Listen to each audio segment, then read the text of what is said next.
Hi friends, அஸ்ஸலாமு அலைக்கும். இன்றைக்கி நான் வெள்ளை பூசணிக்காவை வச்சு ஒரு ஹல்வா பண்ண போகிறேன். அதுக்கு நான் பாதி போல் பூசணிக்காய் எடுத்திருக்கேன். பாருங்கள், இதை நான் இப்போ மேலே இருக்க தோலையும் உள்ளே இருக்க நடுவில் இருக்க விதைகளையும் நான் எடுத்துடுறேன். இந்த பகுதி நமக்கு தேவையில்லாதது, இதை எடுத்துகிட்டு காட்டுறேன்.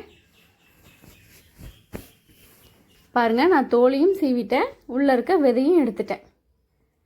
இப்போ இந்த மாதிரி தான் இருக்குது நமக்கு. இப்போ இதை நல்லா நம்ம அந்த சீஸ் திருவுறது இருக்கு இல்லையா, அதில் நல்லா திருவி எடுத்துக்கலாம். நல்லா பொடிசாக திருவி எடுத்துக்கலாம். பாருங்கள், நான் நல்லா திருவி எடுத்துட்டேன். இதில் எவ்வளோ தண்ணி இருக்குது பாருங்கள். தண்ணியை வேஸ்ட்டு பண்ண வேணாம், தண்ணியோடு தான் நம்ம சேர்க்க போகிறோம்.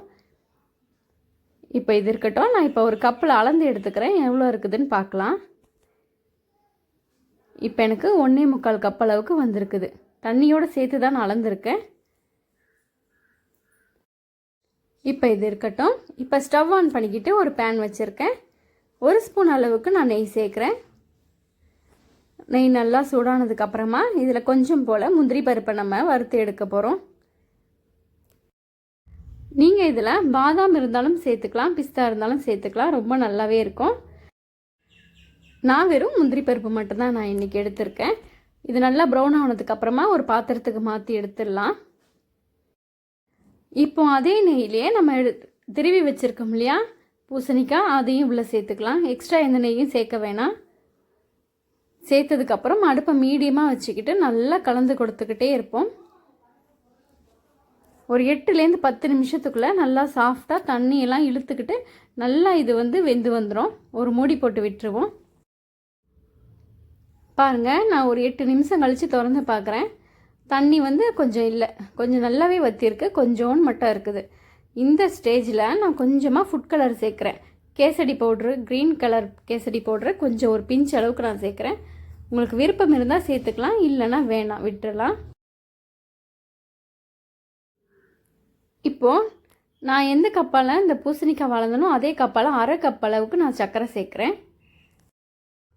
ஒரு பிஞ்ச் அளவுக்கு உப்பும் சேர்க்குறேன். எனக்கு இனிப்போட அளவு கரெக்டாக இருந்துச்சு. ரொம்ப தூக்கலாகவும் இல்லை, குறைவாகவும் இல்லை, கரெக்டாக இருந்துச்சு. சேர்த்ததுக்கப்புறமா நல்லா கலந்து கொடுத்துப்போம். கலந்து கொடுக்க இது கொஞ்சம் இலகலாக வரும். நம்ம சர்க்கரை சேர்த்ததுனால கொஞ்சம் இலகலாக வரும். இன்னும் ஒரு 5 நிமிஷத்தில் நல்லா கெட்டியாயிடும். இது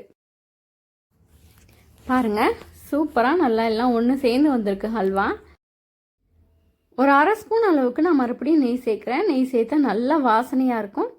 இதை இப்போ கலந்து கொடுத்துடலாம். நெய் சேர்த்துட்டு இன்னும் கொஞ்சம் நேரம் அடுப்பில் இருந்தாலே போதும். அப்படியெல்லாம் ஒன்று திரண்டு சூப்பராக கொஞ்சம் கூட ஒட்டாத அழகாக வந்துடும். அவ்வளோதான், நமக்கு வெள்ளை பூசணிக்காய் ஹல்வா சூப்பராக ரெடி ஆகிடுச்சு. பாருங்கள், பார்க்கவே ரொம்ப அழகாக இருக்குல்ல. இப்போது நம்ம ஸ்டவ் ஆஃப் பண்ணி விட்டுற வேண்டியது தான். இது இன்னும் ஆறி வரும்போது நல்லா கெட்டியாயிடும்.